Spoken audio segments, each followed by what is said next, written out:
Le Premier ministre dit ce soir il n'est ni sain ni souhaitable d'organiser un rassemblement pour protester contre une décision de justice. Vous êtes d'accord avec lui? Et il a totalement raison. Et ce que vous avez très bien montré, c'est que la manifestation de demain, en fait, c'est deux choses. Un, c'est de la dissimulation. Depuis lundi, le RN essaye de dissimuler ce qui s'est passé lundi réellement. Ce qui s'est passé lundi, c'est qu'il y a un parti tout entier, tout un état-major et évidemment sa présidente Marine Le Pen, qui a été condamné pour ce que les juges ont qualifié de système organisé, centralisé de détournement de fonds. Un exemple, mais parmi plein d'autres, parce qu'on parle de 3 Alors millions on va d'euros pas de refaire détournement. le Je vous donne procès, juste Antoine un Armand, ce exemple. soir. Non mais je vous donne juste un exemple. Il y a 90 000 euros qui ont été détournés pour que le majordome de Jean-Marie Le Pen soit prétendument un assistant parlementaire d'un député européen. Donc la manifestation de demain, c'est pour qu'on ne parle pas du fond et qu'on parle de la prétendue tyrannie des juges. Et la deuxième chose, c'est une intimidation. Quand vous, en démocratie, vous manifestez contre une décision de justice qui a été rendue librement dans le cadre de l'état de droit et qui peut faire l'objet d'un appel, puisque Marine Le Pen a annoncé qu'elle ferait appel, c'est évidemment une intimidation à l'égard des juges. Donc ce parti qui, depuis des années, essaye de faire croire qu'il s'est renouvelé, qu'il a changé ses pratiques, qu'il a Sébastien changé sa Chenu vision de dit la pour le démocratie, Rassemblement national, c'est intimide. pas un rassemblement contre les juges, c'est pour la démocratie. Bien sûr. Et est-ce que vous pouvez me rappeler la dernière fois que le Rassemblement national a appelé spontanément à une manifestation ou un rassemblement? C'était pour défendre quelle liberté? Je me souviens pas. Je crois qu'on a là le premier exemple d'un rassemblement spontané du Rassemblement national, c'est pour intimider la justice. Pourquoi? Parce que la loi et l'autorité de l'État qu'ils appellent tous les jours sur vos plateaux de leurs vœux, ça ne leur convient pas Et en même temps, quand il s'agit de des les punir. rassemblements pour dénoncer des décisions de justice, alors certes, c'est pas courant, mais c'est pas non plus exceptionnel. Est-ce que c'est pas aussi fait pour ça, les manifestations? Contre quoi manifeste le Rassemblement national? Contre le principe d'une loi que hier il jugeait trop douce? Marine Le Pen voulait l'inéligibilité à vie pour ce type de délit. Simplement, quand il s'agit d'elle, il faut revenir dessus. Pas d'exécution provisoire, un appel tout de suite, parce que c'est pas une citoyenne comme une autre, Marine Le Pen, c'est quelqu'un de plus important. Mais franchement, vous pouvez pas appeler toute la journée à l'exemplarité, toute la journée à l'autorité de l'État, toute la journée à la condamnation des délinquants, et puis dès qu'il s'agit de vous, manifester et intimider la justice. On peut pas laisser passer ça. Vous, journalistes, nous, responsables politiques, c'est notre responsabilité de le dire. Donc Pas vous avec dites des rodomontades, mais très simplement. dissimulation, intimidation, certains vont même jusqu'à dire réflexe anti-républicain, voire factieux. Vous iriez jusque-là? J'espère qu'on n'aura pas ce type de comportement et d'intimidation demain. Mais quand vous vous réunissez à une semaine d'un jugement, d'un procès qui a duré 2 mois, avec des dizaines et des dizaines de preuves, et l'incapacité, beaucoup de vos confrères ont raconté le procès, l'incapacité parfois à présenter ne serait-ce qu'un message qui lierait le travail d'un prétendu assistant parlementaire à son eurodéputé. Donc parlons du fond et ne nous laissons pas enfumer eux, ils vous par diraient, la si vous aviez manifestation un du membre RN. du Rassemblement national en face de vous, ils vous diraient, attendez, nous, on ne se rassemble pas contre quelque chose, mais en soutien à Marine Le Pen qui a subi un sacré coup dur. Mais C'est pas leur droit? et c'est leur droit le plus strict de se rassembler pour soutenir leur amie qui est par ailleurs désormais une délinquante avérée et qui a été condamnée pour détournement de fonds. C'est leur droit. Est-ce que vous avez envie d'une présidente de la République qui commet des actes immoraux? Est-ce que vous avez envie d'une présidente de la République qui appelle à l'autorité le matin, mais au détournement de fonds l'après-midi? Pas moi. Lorsque vous étiez au gouvernement, vous avez tenu des propos sur le Rassemblement national et son appartenance à l'arc républicain qui Je m'en vous ont souviens. valu quelques remontrances du Premier ministre de l'époque, en l'occurrence Michel Barnier. Maintenant que vous êtes libre, que vous pouvez dire exactement ce que vous voulez, vous diriez sans embâche, sans aucune gêne, vous revendiqueriez même que le RN ne fait pas partie de l'arc républicain? Vous n'êtes pas la première à me reparler de cet épisode, mais il ne vous a pas échappé qu'à l'époque, je manquais pas de liberté, puisque j'ai dit des choses dans un contexte qui était sans doute encore plus contraint qu'aujourd'hui. J'ai exprimé des convictions. Je pense qu'il ne faut pas s'attarder sur les mots, il faut s'attarder sur les comportements. Et c'est les comportements qui sont problématiques. Un, avoir commis des détournements de fonds de cette ampleur-là, et deux, au lieu de les assumer, au lieu d'assumer ces actes devant la justice, détromper les électeurs et les Français en essayant de parler d'autre chose. Mais effectivement, vous disiez ce que vous pensiez, mais quand même avec une forme de prudence et de réserve, d'ailleurs qu'on pouvait comprendre vu votre position à l'époque. Mais aujourd'hui, est-ce que vous pourriez le dire simplement, librement? Je n'ai pas le sentiment à l'époque qu'on m'ait trouvé excessivement prudent en la matière. Je pense que quand on a des convictions, on les dit. J'ai eu l'occasion de les réaffirmer. Ce qui est important, surtout au moment où l'extrême gauche allume des contre-feux et donne aussi le sentiment de dépasser les bornes. Ce qui Mm. est important, c'est qu'il y a des règles dans notre démocratie. Et donc, l'appel à la haine, le détournement de fonds, le manque de probité, c'est ce qui fait qu'aujourd'hui, les Français n'ont plus confiance dans la classe politique. Allez. Aujourd'hui, les Français n'ont plus confiance dans la classe politique. C'est notre responsabilité de le voir. Mm. Donc, quand il y a une condamnation avérée, avec des preuves, avec des mois de procès, la moindre des choses, c'est d'assumer ses actes. La guerre commerciale, la réponse de la France, la réponse de l'Europe, on va en parler évidemment longuement, mais d'abord les conséquences pour les Français si ce bras de fer venait à durer. Ce soir, dans Le Parisien, François Bayrou dit les hausses de droits de douane décidées par Donald Trump peuvent coûter plus de 0,5% du PIB. Il ajoute, avec la hausse brutale des droits de douane décidée par le président américain, le risque de perte d'emploi est absolument majeur, comme celui d'un ralentissement économique, d'un arrêt des investissements. Dites donc, c'est un tableau dramatique qu'il dresse ce soir. Et la situation mondiale est absolument dramatique d'un point de vue macroéconomique. Et je ne suis pas sûr que depuis la crise de 2008, nous ayons connu un moment aussi grave, à part évidemment les conséquences économiques du Covid, que celui-ci au niveau planétaire. Pourquoi ? Parce que tous les économistes le disent, tous les responsables le savent, les décisions qui ont été prises par Donald Trump pendant cette conférence de presse hallucinante où il y avait des chiffres faux qui étaient donnés à longueur de phrases et qui stigmatisaient les uns ou les autres, n'est pas une décision économique, parce que c'est une décision qui va faire mal et aux consommateurs et aux entreprises. Mais ça veut dire quoi, coûter plus de 0,5% du PIB à la France? Il est bien sympa le Premier ministre, mais ça ne parle pas aux Français, ce genre de chiffres. Aidez-nous à décrypter, ça veut dire quoi? Ce que ça veut dire, c'est que il y a plusieurs conséquences en réalité. Ce que ça veut dire, c'est que quand vous avez des droits de douane, quand ça coûte plus cher d'envoyer ces produits aux États-Unis, les entreprises françaises deviennent plus chères. Le produit qu'on exportait avant devient plus cher pour le consommateur américain. Et donc, la France, l'Europe, devient moins compétitive. Donc, nous produisons moins, nous sommes moins incités à produire. Et qui produit? Les Français, les Européens. Donc, il y a un aspect sur l'emploi. Et puis, il y a un autre aspect, c'est que nous allons devoir réagir. J'espère que nous le ferons vite et fort. Et donc, qu'est-ce qui va se passer? Mais sur la réaction, on va y revenir dans un instant. Mais pour les conséquences sur les Français, vous parleriez, vous aussi, ce soir, de la probable, si ça venait à durer, disparition de centaines de milliers d'emplois, comme le dit le patron du MEDEF? Est-ce que c'est correct? Ce que je peux vous dire, c'est que l'économie française, depuis quelques mois, à cause du ralentissement international, à cause de la guerre en Ukraine, et maintenant à cause des déclarations et des annonces extrêmement hostiles de Donald Trump, aujourd'hui, l'économie française est dans une situation d'extrême fragilité.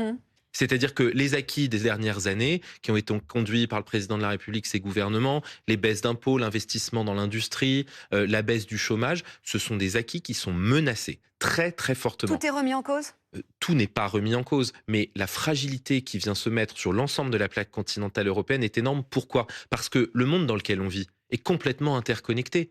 Et ce que nous exportons aux États-Unis, c'est une chose, mais il y a aussi ce que nous exportons en Allemagne, parce qu'à la fin, c'est un produit fini pour les États-Unis, ce qui vient de Chine et qui transite par l'Europe. Donc l'interconnexion fait que ce que vous voyez, vous, de la fenêtre du commerce mondial, se dire finalement, il n'y a que 15% du produit intérieur brut qui est concerné, c'est en réalité malheureusement inexact, c'est l'ensemble des secteurs économiques qui vont être touchés. Sur l'impact pour les Français, je voudrais qu'on écoute ces déclarations importantes hier du ministre actuel de l'économie, Éric Lombard. Alors, on va l'entendre dans un instant.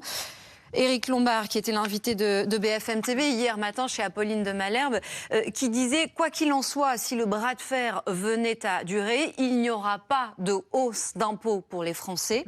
Mais ce qui se profile, c'est que nous allons laisser glisser le déficit. Qu'est-ce que l'ancien ministre de l'économie pense de cette trajectoire et de cette réponse de Bercy? C'est évidemment une situation exceptionnelle, gravissime. Il faut faire preuve de beaucoup d'humilité et j'ai beaucoup de soutien et de considération à l'égard du ministre actuel qui a fort à faire. Maintenant, je veux quand même qu'on soit un petit peu attentif et qu'on prenne une seconde de recul. Si on regarde les 20 ou 30 dernières années en France, qui ont connu l'explosion du déficit et de la dette en particulier, c'est jamais le bon moment. C'est jamais le bon moment pour réduire le déficit. Il y a le Covid, il y a la crise inflationniste, il y a la crise financière, il y a le besoin de protection des Français. Et donc, quand est-ce qu'on réduit le déficit? Quand est-ce qu'on fait des économies? Si on n'augmente pas les impôts, ce qui est une très bonne chose. Et donc, ce qu'il faut, c'est soutenir ce gouvernement, soutenir toutes les forces politiques en France qui ont le courage de dire on ne peut plus vivre au-dessus de nos moyens. Précisément, ce n'est pas ce qu'il dit Oui, mais actuellement, pourquoi je ce vous dis ça? gouvernement. Pourquoi je vous dis ça? Qu'est-ce qui va nous permettre d'être plus forts en français et en européen par rapport à Donald Trump? C'est d'avoir un point de déficit supplémentaire ou un point de déficit en moins? C'est de travailler davantage ou de travailler moins? Donc dire, parce qu'il y a la guerre commerciale, parce qu'il y a des difficultés au niveau international, c'est moins grave, le déficit, on peut le supporter, on peut travailler moins, ne demandons pas davantage à la France, c'est un contresens. C'est le contraire que nous devons faire. Donc, c'est parce que la situation soyons est clairs, difficile. vous n'êtes pas d'accord avec ce que dit le ministre de l'économie. Vous seriez à Bercy, au moment où l'on se parle, vous n'auriez pas choisi cette trajectoire-là. La trajectoire du gouvernement, pour le moment, elle est maintenue. Et c'est une bonne chose. C'est de viser un peu plus de 5% du déficit et d'essayer de s'y tenir dans la conjoncture. Et c'est extraordinairement difficile. Maintenant, ce qu'il faut, c'est dire la vérité, même si c'est difficile et même si c'est impopulaire. C'est encore possible d'avoir un discours de rigueur, de bonne santé des finances publiques quand on a des majorités aussi relatives et un risque vital, en fait, de motion de censure tous les jours. Et paradoxalement, on peut se permettre un autre quoi qu'il en coûte? Vous avez posé deux questions fait plusieurs très questions, paradoxales et contradictoires. Sur le quoi qu'il en coûte, juste sur le quoi qu'il en coûte, est-ce que c'est un quoi qu'il en coûte qui est de retour, qui ne dit pas son nom? D'abord, je comprends que vous ayez envie d'écrire le scénario du pire, mais il n'est pas encore arrivé. C'est-à-dire qu'on est encore dans une phase de négociation et de discussion ouverte avec les États-Unis, et la guerre commerciale tous azimuts n'est pas là, elle n'est pas arrivée. On est encore dans le stade des annonces, même si elles sont très inquiétantes, de la part de Donald Trump, donc il faut se garder cette phase de négociation. Mais ensuite, si vous avez une économie comme les États-Unis, qui par son hostilité et par une forme de suicide, se met à attaquer sa propre économie, les économies de ses alliés. La réponse ne peut pas être une Europe qui s'affaiblit par les déficits et par moins de travail. Et c'est très difficile à dire, parce que nos compatriotes, qu'est-ce qu'ils se disent quand vous leur dites ça? Moi, je suis élu à Annecy, je suis sur le marché d'Annecy, si je dis qu'il faut faire davantage d'efforts, ils disent « Oui, mais c'est encore à nous de faire, parce que l'Ukraine, parce que les États-Unis. » Mais un pays fort, c'est un pays qui a moins de dettes. C'est aussi simple que ça. Antoine Armand, je n'essaie pas d'imaginer le pire, mais ce que je constate, c'est que vous, en tant qu'ancien ministre de l'économie, en tant que membre de Renaissance, vous dites ce soir que d'une certaine manière, le ministre de l'économie manque de courage. Non, je vois que vous essayez de me faire dire que je ne suis pas d'accord avec mon successeur ou qu'il manque de courage. Pas du tout. C'est une situation infiniment complexe. Simplement, aujourd'hui, abandonner le terrain, dire, allez, il y a une guerre commerciale qui va peut-être se profiler, on réduira le déficit une prochaine fois. On réglera le problème des retraites après-demain. Et puis les dépenses de sécurité sociale, on fera ça un peu plus tard quand ça s'arrangera. Mais la question que se posent nos compatriotes, c'est quand? C'est quand demain? Et donc, oui, il y a des majorités relatives. Et oui, vous avez aujourd'hui à l'Assemblée nationale beaucoup de gens du RN, qui a un programme crypto-socialiste, au NFP, dont j'ai pas besoin de vous décrire la teneur du programme, qui considèrent que le déficit, c'est pas important, qui considèrent que c'est pas de la souveraineté financière de faire des économies, parce que dans le gouvernement de Michel Barnier, dans lequel j'ai eu l'honneur d'être, à chaque fois qu'on a fait une proposition d'économie, elle a été refusée par tout le monde. Mais c'est pas pour ça qu'il faut arrêter de le dire. Dans le contexte actuel, si on maintient les objectifs de déficit, dans ces cas-là, il faut qu'on demande un effort supplémentaire aux Français. Je vais vous le dire très simplement. Si ce que dit le Premier ministre est avéré, si effectivement on est à peine à zéro, un peu plus 0 de point de croissance en France en 2025, nous ne tiendrons pas la trajectoire budgétaire. Ce sera pas possible. Et donc, il faudra sans doute avoir le courage de dire il faut de nouvelles économies. Parce que la France ne va pas inventer un nouvel impôt à chaque fois qu'il y a un problème international. Alors oui, c'est difficile, oui, ça va encore faire l'objet d'instrumentalisation politique, mais la responsabilité des gens qui aujourd'hui veulent défendre le pays, sa souveraineté financière, c'est pas de dire on verra plus tard, le déficit, c'est pas important. Et le patriotisme économique auquel l'exécutif français appelle les entreprises françaises avant d'éventuelles négociations avec les Américains, est-ce que c'est raisonnable? Est-ce que c'est vraiment possible de faire passer un tel message aujourd'hui aux entreprises françaises? Je suis un peu gêné par les mots. Enfin, pardon, moi je suis élu, je ne suis pas chef d'entreprise, je ne suis pas salarié, je ne suis pas en train de créer de la valeur économique pour mon pays. Donc je me vois mal aller dire à un chef d'entreprise aujourd'hui en France, qu'il soit commerçant, artisan, industriel, dans les services informatiques, il faut être un peu plus patriote, monsieur ou madame. Je ne le dirai pas comme ça. Je crois que produire en France aujourd'hui, c'est déjà suffisamment difficile, que c'est déjà un acte patriote. Et qu'il faut plutôt se demander comment on peut aider les TPE, PME, les équipementiers automobiles qui sont dans la tourmente. C'est le cas en Haute-Savoie, c'est le cas partout en France. Il faut les accompagner, Il faut ces les secteurs en accompagner difficulté. et- Il faut les subventionner, il faut les Je accompagner. vais vous dire d'abord, il faut pas trop leur donner de leçons, je crois. Je suis pas sûr que là, le moment soit à dire aux uns et aux autres, toi tu n'es pas assez patriote, aide-nous à ce moment-là. Parce qu'une entreprise a besoin d'investir et parfois elle a besoin de le faire aux États-Unis, en Allemagne. C'est son choix et c'est aussi ce qui fait qu'en France on crée des emplois. Si on oppose sans arrêt les emplois créés en France et les emplois créés en Allemagne, la richesse créée par une entreprise dans tel ou tel pays, on nie la réalité économique aujourd'hui des entreprises dans le monde. Donc sur ces mots-là non plus, vous n'êtes pas d'accord. Intéressant. On va passer Chacun à ses mots. votre... évidemment, oui, mais les mots ont Oui, un mais sens. entre les mots du président de la République, les mots du Premier ministre, les mots du ministre de l'économie sur lesquels vous mettez des bémols à chaque fois, vu votre positionnement politique et votre appartenance, ça... Mais c'est bien la preuve que vous parlez totalement librement. On va passer Mais à ne me faites votre... pas dire ce que j'ai pas dit, Non, parce mais- que vous êtes... Non mais, quand vous êtes au gouvernement ou aux responsabilités aujourd'hui, vous devez, et c'est le cas évidemment et du président et du Premier ministre, d'avoir une extrême prudence. Parce que Solidarité il faut- ministérielle. il faut, d'ailleurs. et une solidarité, il faut absolument pas tomber dans le piège que nous tend Donald Trump. Quel est-il ? Donald Trump, aujourd'hui, veut qu'il y ait des déclarations extrêmement hostiles des pays européens, comme la Chine l'a fait, des pays africains. Pourquoi ? Pour pouvoir dire, classique dans une rhétorique populiste, ce sont eux les agresseurs. Non. Aujourd'hui, l'hostilité, elle vient des États-Unis d'Amérique et la porte de l'Union européenne est ouverte pour faire Précisément. redescendre la température. Parlons